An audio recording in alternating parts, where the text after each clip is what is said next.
Alrighty, welcome back to operating systems. So this whole lecture is to get you started on Lab 3. So Lab 3, basic overall arching theme. Did anyone actually read the Lab 3 document? Ish? One, perfect. So, too long didn't read of the Lab 3 document is you are playing the role of the kernel and you are essentially handling all the page tables for a process that wants to call fork. So all of the same fork rules apply, right? If a process forks, it should create a new process that is an exact clone of the process that called fork at the time it called fork, and then otherwise independent. So that means it has to have all the same virtual memory, all its page tables need to have the same structure.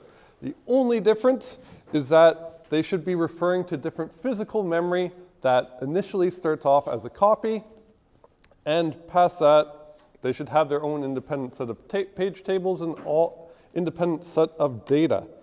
So, luckily for us, the slides today are nothing. So, let's explain. So any lingering questions about how this page table stuff works before we get into what needs to happen? So, okay, so we're just assuming the same layout as shown in the lecture slides. We're going to have a 4 kilobyte page size. We're going to have 3 levels of page tables. There's page table entry is going to be 8 bytes, and everything fits on those 4 kilobyte pages. So, how we translate a single address, let's just say we're running a process, I'll call it P2, and it only has one virtual page mapped to one physical page.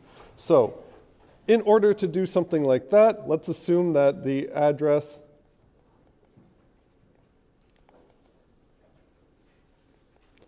is something like, I don't know, A, B, C, 1, 2, 0. Who cares? Doesn't really matter. So if that's my virtual address, right, then I need to translate it without having to, switch it to binary and then figure out the 9 bits. I can just immediately tell you what all the indexes are. So in this case, the L2 index would be 0, the L1 index would be 5, and the L0 index, in this case, would be 188. So everyone okay with that? And then, yeah, the offset part, the last 3 hex digits, we don't have to translate at all.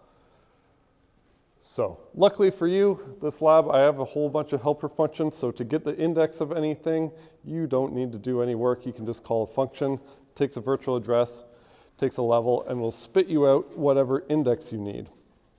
But anyways, so if I wanted to have a translation for this virtual address in a process, let's call it P2, then I need, this is all physical memory. All of these different pages are physical memory, and all the addresses here are their physical addresses. So we take all of memory and we divide it up into this case, 12 pages. And then some of the pages we're going to use for page tables, some of the pages we're going to use for data. But at the end of the day, we have to use all pages. This is the only way we're using physical memory is by mapping pages at a time. So actually, I'll draw it above. So we can pick any of these pages to use for process 2's L2 table. Which page do we want to use? Doesn't matter to me. Anyone want to throw their favorite number, favorite page? 4. All right, let's use page 4. So to translate even a single address, we need one L2 page table, one L1, and one L0. So let's say we're using page 4 for process 2's L2 table. To translate this address, right, it would need an entry at 0, which needs to be valid. And then this entry tells us where to find our one page table, right? So it would have a ppn as part of the page table entry. So page table entry. The two really important pieces of information are the physical page number and the valid bit, whether or not this translation is valid or not. So if we want this to map, we need the valid bit to be 1. And then the physical page number here would tell us, if this is an L2 page table, what does the physical page number tell us here?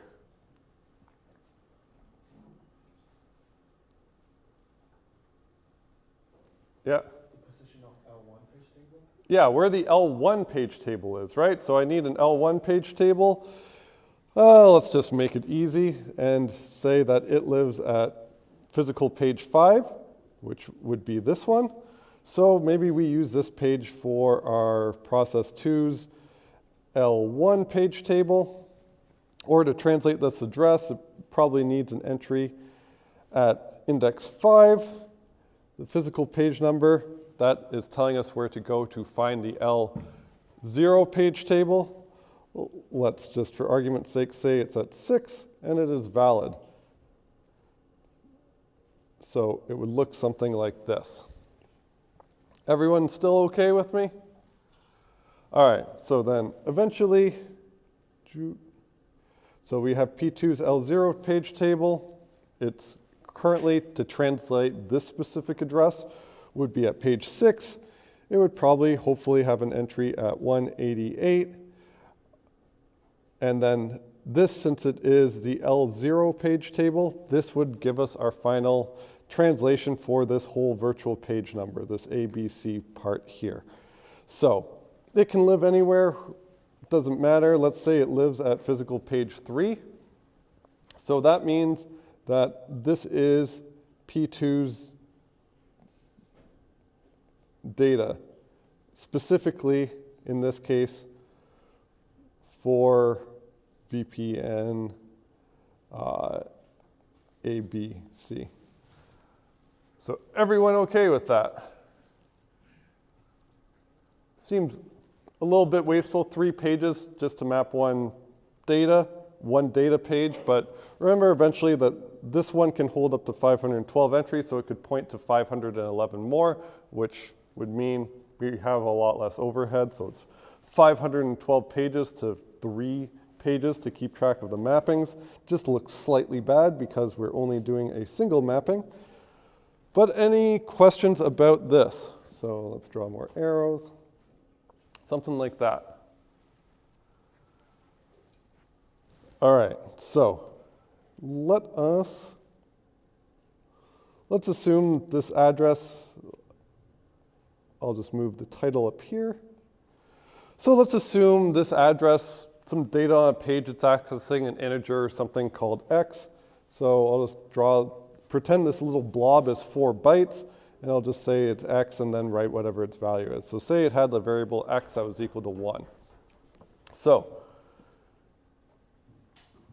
when I'm also translating addresses, right, in order to translate an address, I have to tell the MMU which L2 page table to start with. So there would be some root page table here.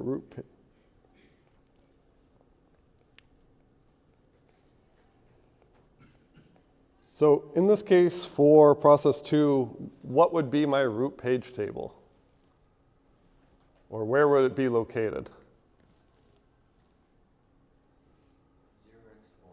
0x4, right? It's the L. In this case, if I have 3 levels, my root page table is L2. So we would say that it is at this physical page number, or it starts at this address. Both mean the same thing.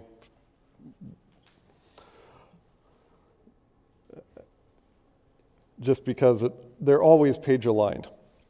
So, yeah? In the actual storage of those 44 bits, does it store 0x4 or 0x4000?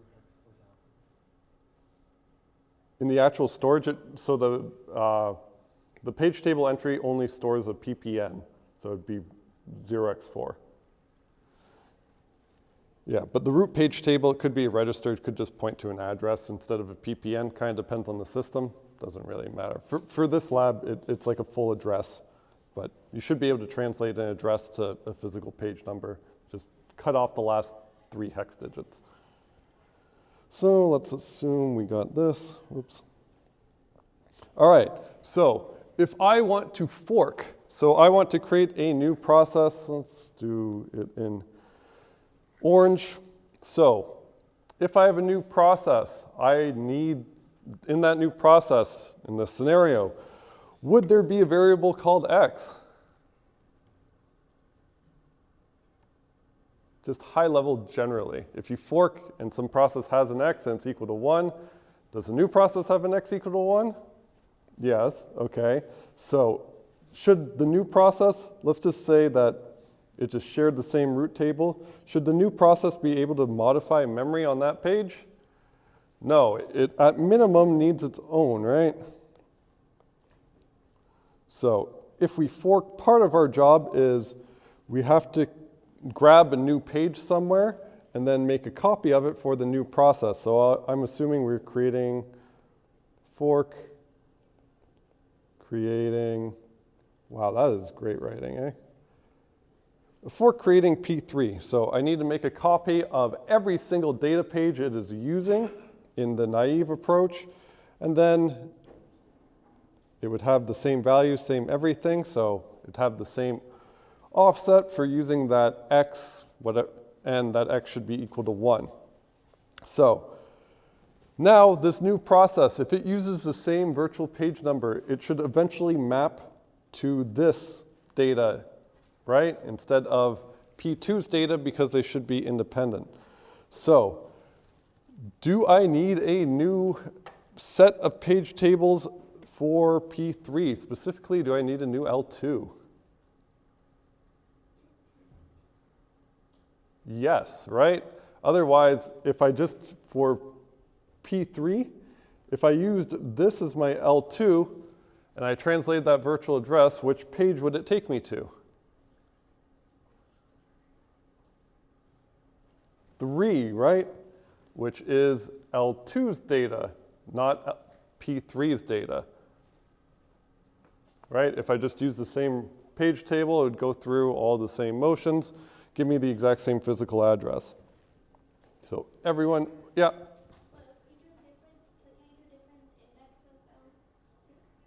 Different index of L2? No, so we don't want to change the structure of the page tables, right? If we make a complete copy of a process, it should have all the same virtual addresses and they should have all the same values. So we wouldn't want to use a different index for a different process, otherwise it would have different addresses that are valid than what it came from, right? So we need to create a whole new set of page tables for our new process, right? In order to eventually point to this page. So if process 3 uses the same virtual address, right, it should end up at page 7 instead of page 3 in this case, right? So we're going to have to create a new, at least a new L2 page table for P3. Let's say we have it here. And then as part of your fork, what fork is going to return to your fake kernel is it's supposed to return just the address of new root page table. So in this case, if I create a new one at page 8, the address would be something like 8000, something like that. So in this L2 page table for process 3, if I want to make sure that virtual address maps eventually to page 6 or 7, the entry should be valid. What physical page should it point to?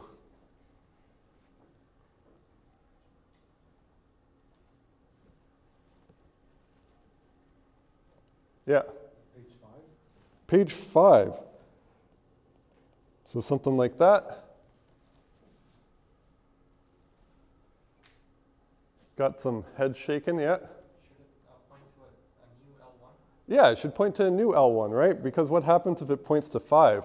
Well, if it uses page 8 as its root page table, to start the translation, it would start using that page table, look up the entry at index 0, and then in this case, I didn't write the entry, the index. So in this case, it would look up physical page 5, and then it would use this for P3's L1 page table now too, right? It just blindly follows it. So this one would essentially have two uses. It's used by P3 and P2. And in that case, now we're screwed, right? If we use the same page, like L1 as another process, we're just going to follow it again. We would be led to this L0 page table, and then we would be led to this data, which is the data of the original process and not your new independent copy, right? So I need a new L1 page table for this new process. So I need a P3 L1. All right, let's see if we've been paying attention. What should its valid entry be? So, what index should it be, and what physical page number should it point to?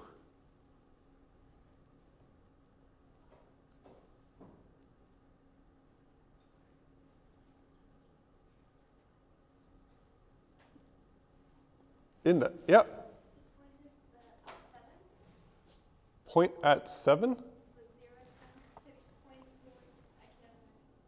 Oh, never mind, okay. Yeah. 0x9, like the physical page number? Yeah. You want it to be x9? At what index? Index 5. At index 5? Physical page number is 0x8. 0x8? On page 10. Oh, you want it to point to a new page? You want to point to, yeah? Point to page 7. So, something like that? Yeah? We want it to point to the new L0. Yeah, we It need, should be 8 or 9, it should be 10 or 11. yeah, we need a new L0 page table, right? Because this is L1 and it should point to L0. So if it points to 7, that means we'd be using this new page that's supposed to have data as a page table, which means we'd probably get random data, and debugging it would probably be kind of a mess. So we got a whole bunch of available pages. I don't know, for fun, let's just say it's at physical page 2. So we create a new L0 page table. Same idea, it should have the same structure. This one mercifully has our final entry. If we want to map the same virtual page number, we need a valid entry of the same index as the original process. So we need an entry at index 188. It needs to be valid. And finally, this one should point to the data page, which is page what? Yeah, 7, right? So now it points to page 7. So now, depending on what my root page table is, I get different pages for the same virtual address, right? So I'll just draw a big arrow here to indicate my root page table. So if I'm translating this virtual address, ABC 120, that corresponds to certain indexes. So if I was told to use page 4 as my root page table, I would follow page 4, get the entry. In this case, the entry tells me where the L1 page table is. So then I would use this for my L1 page table, use the L1 index to get 5. That tells me where my L0 page table is. I go here, and then that finally tells me where, if I go at the index, where this virtual page number is mapped to in physical memory, and then I end up here, right? If I do all the 3 decoding steps. If I went through and I said, okay, let's simulate a context switch, so I changed my root page table to use this one instead, Then for the exact same virtual address, right, I'm going to, since I'm using this page table, it actually, this should be 9. So I look at its entry. It tells me the L1 page table to go to next lives at page 9. I would follow it here. This tells me the next physical page number to use as my L0 is up here. Then, since I'm using this as my L0, for the same index, it would tell me it maps to page 7, which is here. All right, everyone okay with that? You do that. So, I will walk you through the code quickly and kind of give you a flavor, because this is, remember, only translating a single page. There could be more than one valid entry in L2. There could be more than one valid entry in L0. There could be more than one valid entry in L1. So let's go here. So luckily, your lab is short. You only have to implement 2 functions, really. And I did in like 80 lines for both. So this lab is more thinking and getting the details right. So the first one you're going to implement is called, they're all prefixed with VMS, fork copy. So you're going to create a new set of page tables and a new set of pages such that this process looks exactly like the parent, all the same values, all the same mapping, but they are otherwise independent. So this should return to you the new L2 page table that you have created. And then we'll go into copy and write and what the other thing is for. But initially, all you have to do is write this fork copy function. So everyone okay with that? Yeah. What's the page fault handler? I'll get to the page fault handler, and you'll need it for the next part. But we're just, yeah, for now, we can ignore the page fault handler. We can ignore everything else. We're just trying to set up the copy. So I documented the hell out of this. So there is this vms.h header file that does all of like the silly bit manipulations for you and everything like that, and handles doing simulating memory allocations and everything like that. So you can just use this functions, and I will show you how to like test your code a bit. So there's this function called VMS_write. So it just takes a pointer, which is supposed to be a virtual address, and then writes this value to that. So that simulates some program actually like updating an integer or something like that. And then there is this VMS_read that takes a virtual address, I just call it a pointer, and then returns an int. So whatever the value is at that address, and that is mostly for testing. And then there is this get root page table. So you can use that once in your program, in your fork, to figure out what the root page table of the parent is. So you should use this exactly once. And then the set root page table, that simulates a context switch that is just for the test cases. So the write and read, that actually simulates the full MMU. So that will go ahead, translate it to physical memory, and then read the value from there. So the set root page table, mostly for testing, it simulates switching processes. And we only care about virtual memory for this. So there are a whole bunch of functions that have to do with a page. There's an init I wrote that just initializes things. It'll be at the beginning of all the test cases. And then to get a new page, you don't have to malloc or anything yourself. There's this function just called get new page. So that returns a brand new page for you. It's always going to be page aligned. You don't have to worry about it. Then there's this free page, mostly for testing. I don't think we're doing simulating killing children or anything, unfortunately. So you don't have to worry about freeing pages. So you can pretty much ignore that. I just kind of had it there for completeness. Then there's get used pages that just, again, mostly for testing to figure out how many pages your simulation is using. Mostly important for sanity checking once we try to share information, which is the second part that I'll get into. And then there is this get page pointer. So given an index, there's a maximum number of pages that there are, just in case you want to, I don't know, create an array and keep track of some data for each individual page. There's a way to get from a page pointer to get an index back out of it. And then there's also a way to, given a pointer, you get an index back. So you can go ahead and play with those if you need to. Then there are these page table functions that they're all helper functions to help you access a page table entry. So there is a few of them with different flavors. So there's page table index. So this is like going here.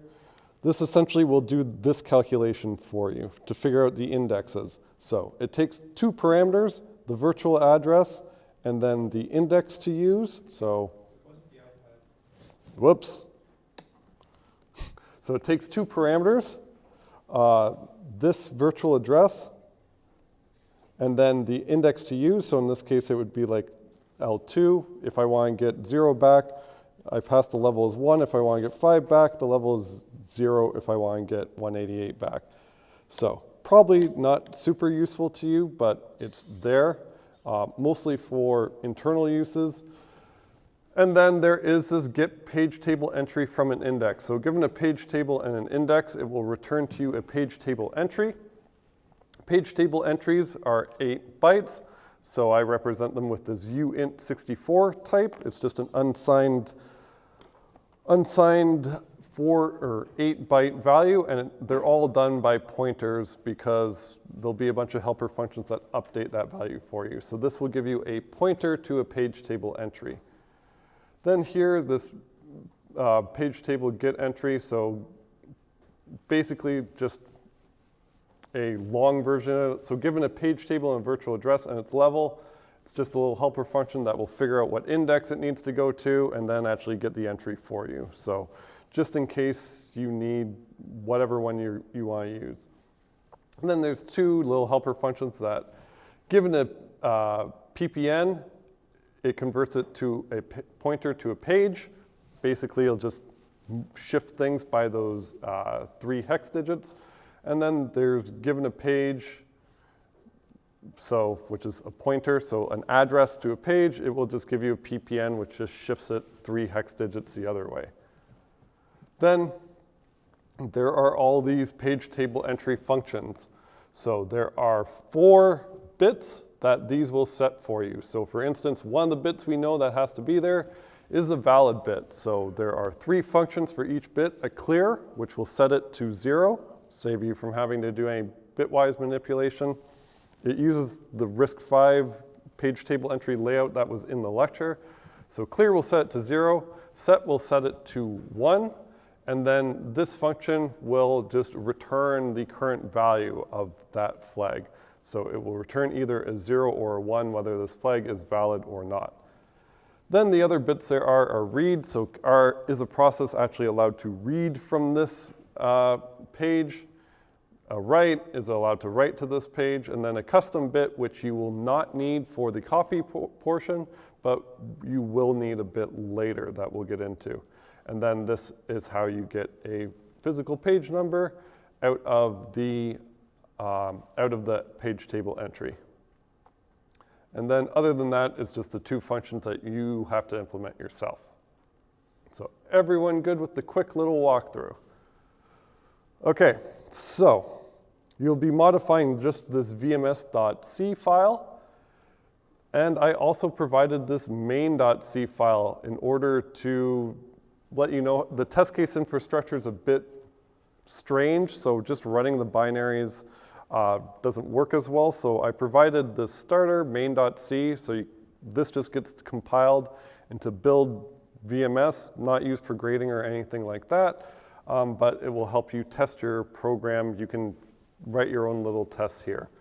So what's provided for you, it will do all the initialization, and then it's going to set up the exact thing we just argued about. So it's going to simulate just creating a process out of the blue. So it needs an L2 page table, it needs an L1 and an L0. And then this P0, that is the page we're going to use for the data. So it would essentially be all those blue blocks there, right? So we're going to just create all the blue blocks and make sure they map to the correct page, which in this case would be P0. So I just use a whole bunch of helper functions. So if I want this virtual address to be valid, well, using that L2 page table, I can get the page table entry of that L2 page table, given that virtual address and level 2, so that will give us that that specific page table entry, in this case at index 0. And then we can go ahead, set the physical page number.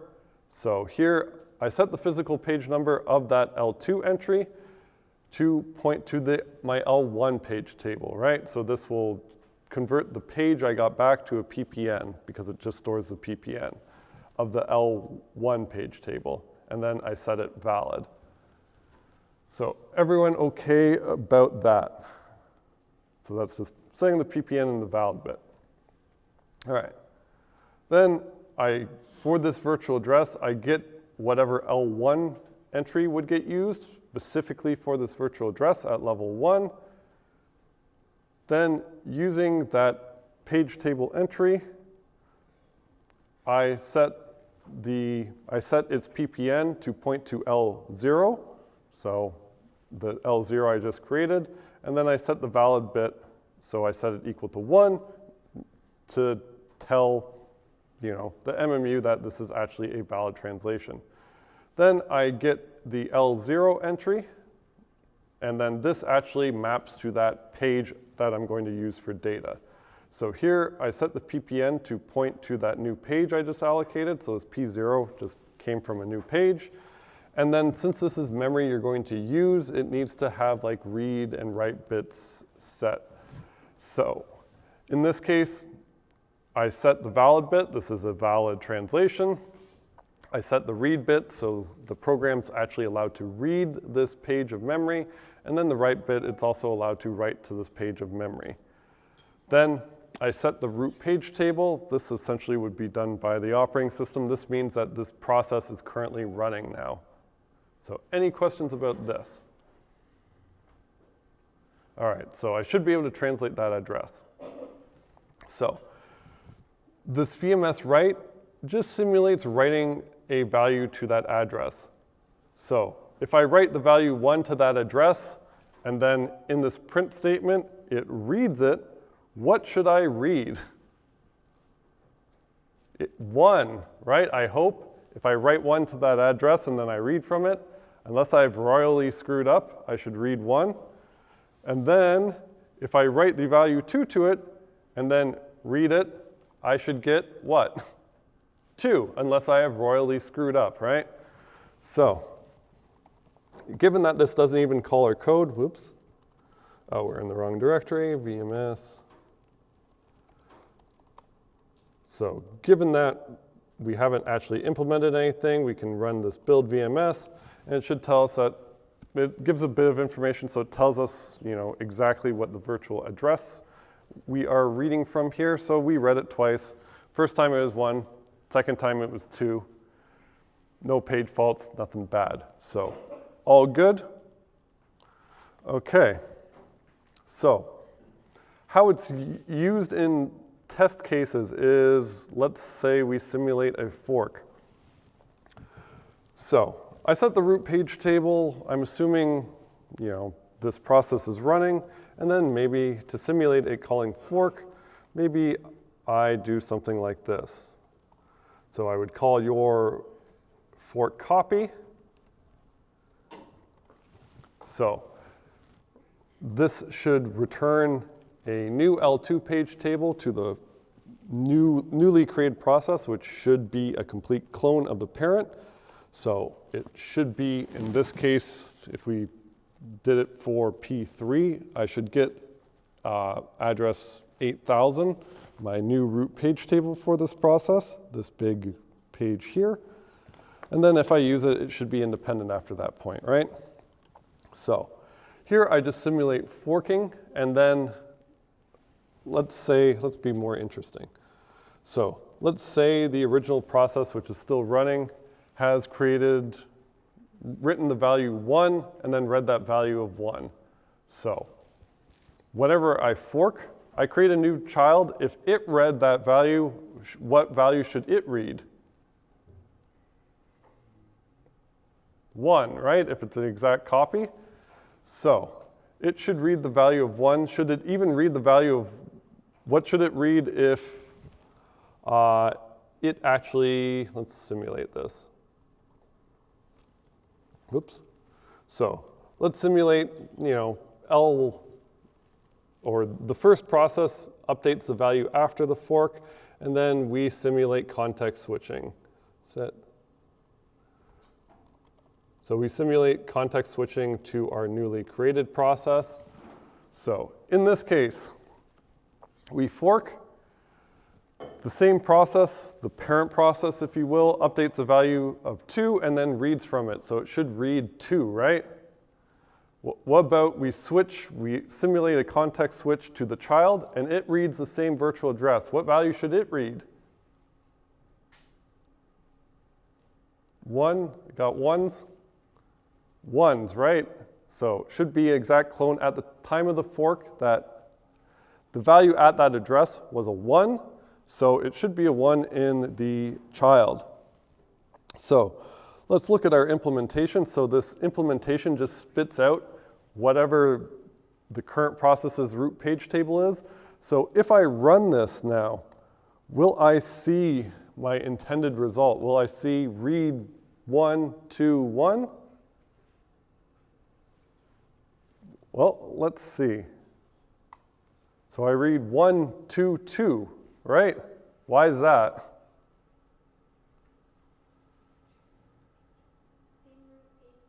Yeah, same root page table. I just returned it, and both processes use the same root page table, which means they'll have the same translation. At any point did I create a new set of page tables or even copy a page or do anything? No, right? So that's your job. So So I'll start it off, like what you would need to do. Essentially, we have to run through the current process's root page table. So you might want to call them, I don't know, just for convenience, let's just say L2 parent. So we can say L2 parent, and that is the root page table. And of course, you should not modify the parent's page tables at all, otherwise bad things will happen. So we also said that we need a new L2 page table for this new child process, right? So where does it go? I just need a new page, right? I just asked for a new page. Thankfully, there's this VMS new page. So I just asked for a new page. And then I should set up the entries so they're valid and then return it at the end. And the page is 0 initialized, everything like that. So if I try to run my program now, what will happen? I just return a new L0 or an L2 page table, and it's all full of zeros, aka there's not a single valid entry. Yeah. Is it going to be a page fault? Yeah, it should page fault not give you a translation. So let's see what that looks like. So if we do that, we actually see that, hey, fatal page fault. And then it tells you a whole bunch of information that will probably help you debug, I hope. It tells you what virtual address it used. It told you what page table it was currently at and using. So this, if you go back, would be the page table for that L2 child we return. It tells you the level that it failed to find a valid entry at, so at level 2. And then it told you the failing page table entry. So it was all full of zeros. So the flags, they're just dashes if they're set to zeros. Otherwise, they'll just be one capital character. So if the custom bit said it'll be a C, write bit said it'll be a W, if read said it will be an R, if valid set it will be a V. And I know my ABCs. So questions about that? So hopefully that will help you debug a little bit. How am I in time? So what we might want to do is like, hey, we should probably look at the original parent's L2 page table first, figure out what valid entries it has to see if we need to copy them. So you'll probably want to like iterate over every single entry. So in this scenario, how many entries should I iterate over? How many entries are there in a page table? Yeah. 512, right? Or I can use numpte entries, so it is something defined for you, but as you should know, it's just defined as just 512. So I can do that.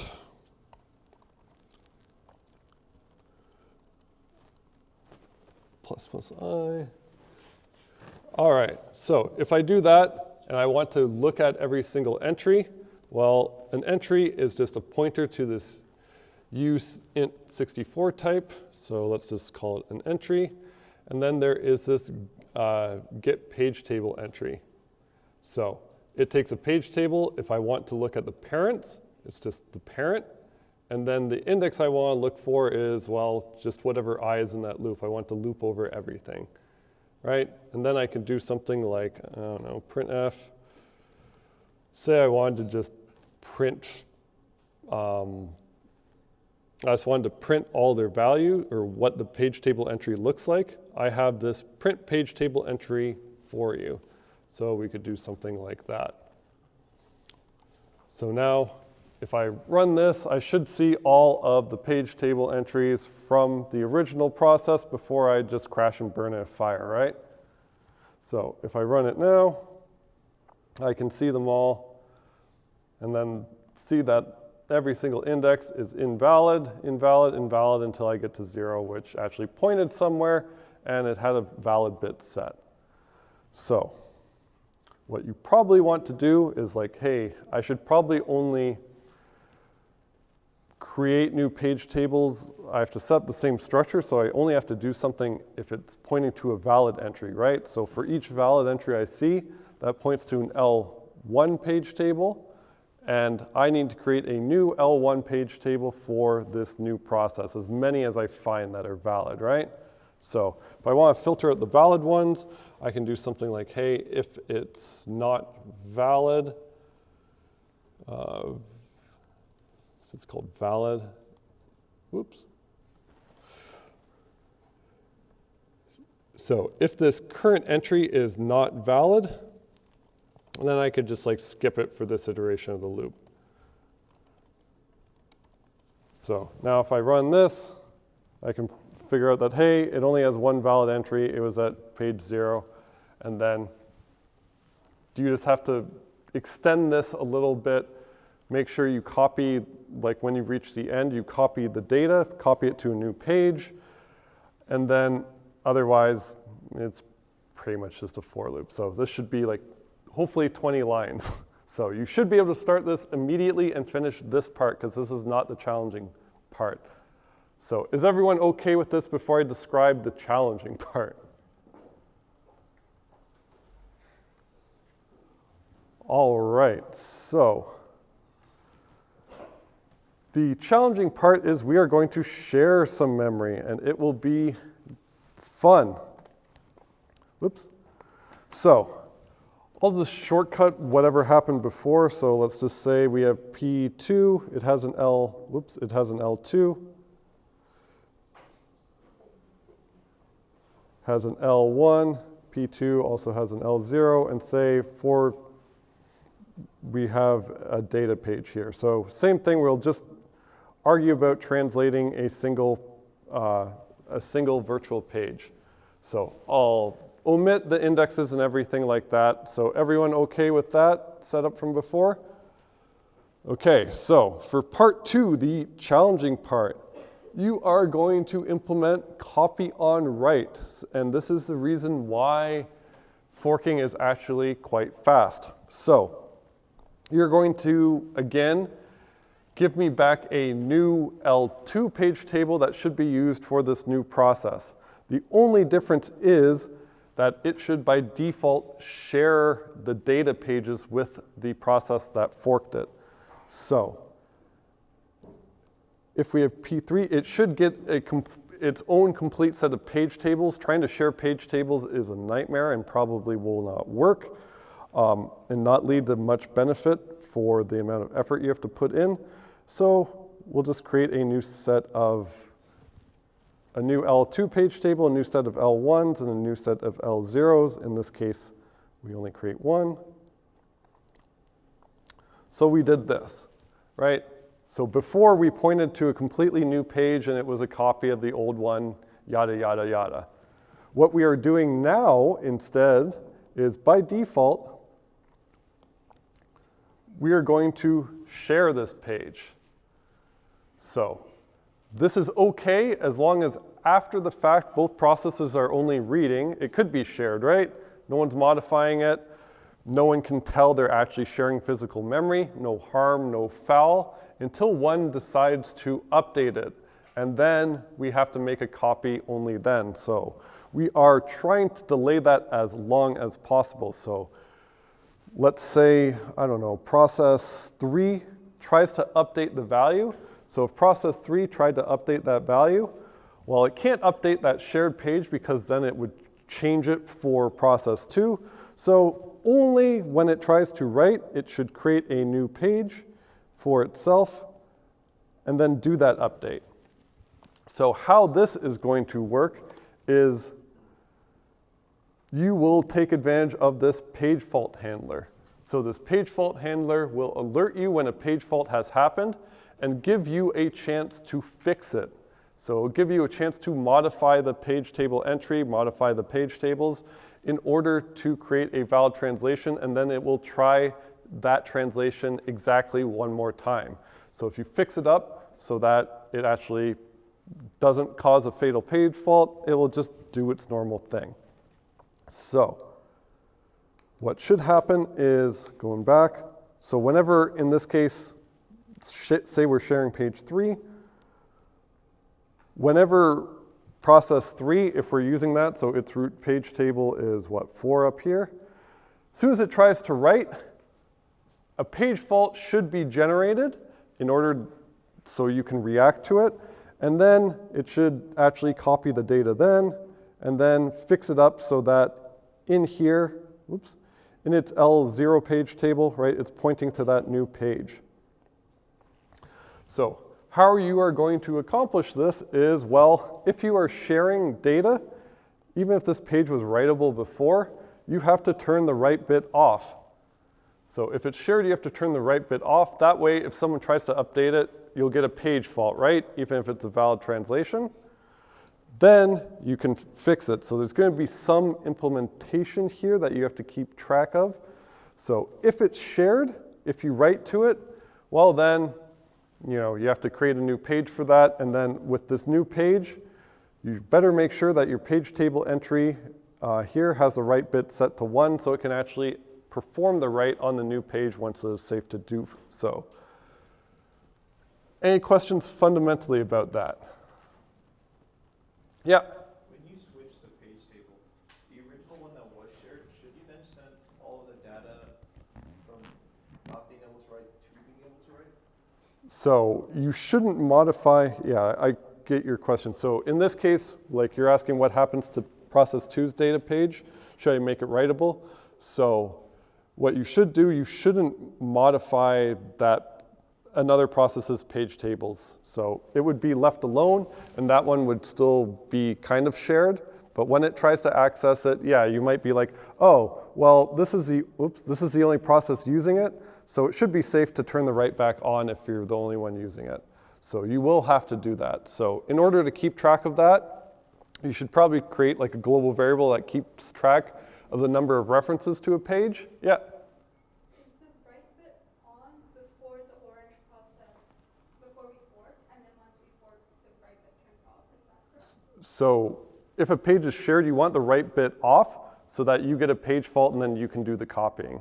But the page is shared after we fork, but before that, it's not. No, it's shared before, it's shared as part of the fork. And then after that, if you update it, you need your own page, right? So, yeah? How do you share why doing the fork at the same time? So in this case, if I was sharing it, right, in this P3 page table, I would just set like that same entry, whatever, 188, to point to the physical page, this one, and then it's shared, right? But there's going to be some nuance here. I should keep track of the number of references to it, and I should probably keep track of whether or not a page is shared. And luckily for you, there is that custom bit you get to use. So you can use that for your own purposes. I highly suggest you use that custom bit to keep track of whether or not this page is shared or not. So that's the only way to actually do it. Otherwise, you can't do it. And we're out of time. So just remember, pulling for you, we're all